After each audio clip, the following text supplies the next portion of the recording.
বিশ্বের বুকে মার্কিন আধিপত্যের অন্যতম প্রধান খুঁটি তাদের গোয়েন্দা তৎপরতা, কিন্তু সেই অহমিকার দেয়ালেই এবার বড়সড় ফাটল ধরেছে।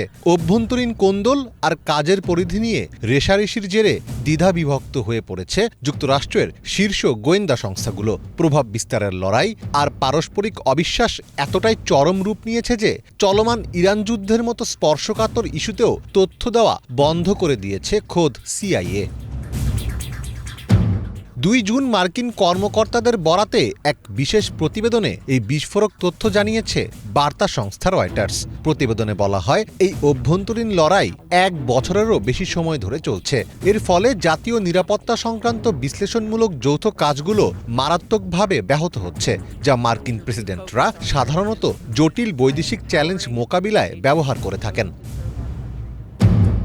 মার্কিন গোয়েন্দা সংস্থাগুলোর মধ্যে সমন্বয়হীনতা দূর করতে 2004 সালে তৈরি করা হয় office of the director of national intelligence বা ODNI।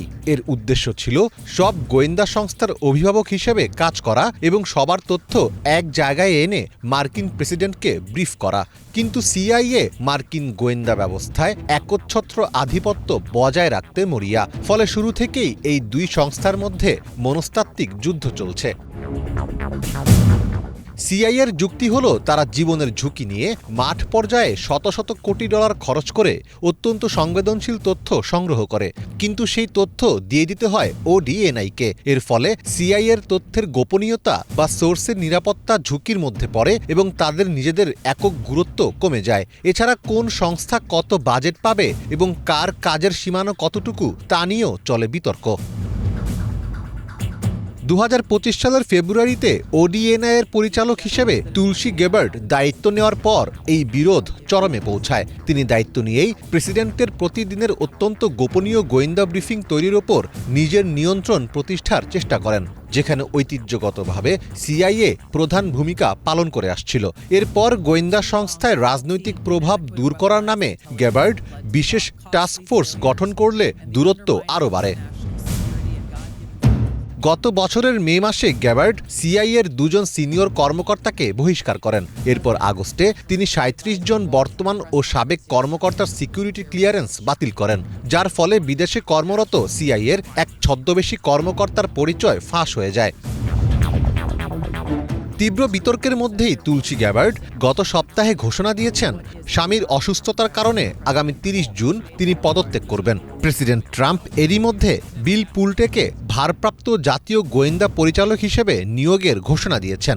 বর্তমানে বিল পুলটে ফেডারেল হাউজিং ফাইন্যান্স এজেন্সির পরিচালক হিসেবে দায়িত্ব পালন করছেন। তবে জাতীয় নিরাপত্তা বা গোয়েন্দা কার্যক্রমে তার প্রত্যক্ষ অভিজ্ঞতা না থাকায় এই নিয়োগ নিয়ে রাজনৈতিক মহলে আলোচনা ও সমালোচনা শুরু হয়েছে।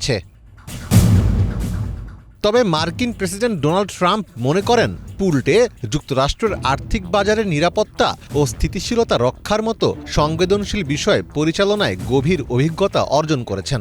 সমালোচকদের মতে, পুলটে গোয়েন্দা কর্মকাণ্ডের চেয়ে ট্রাম্পের রাজনৈতিক প্রতিপক্ষদের বিরুদ্ধে অবস্থান নেওয়ার জন্য বেশি পরিচিত। ফলে মার্কিন গোয়েন্দা সংস্থাগুলোর এই আমলাতান্ত্রিক শ্রেষ্ঠত্বের লড়াই বন্ধে পুলটে কী ব্যবস্থা নেন, সেটিই এখন দেখার বিষয়। মীর ফজলে রাব্বি, বাংলা ভিশন।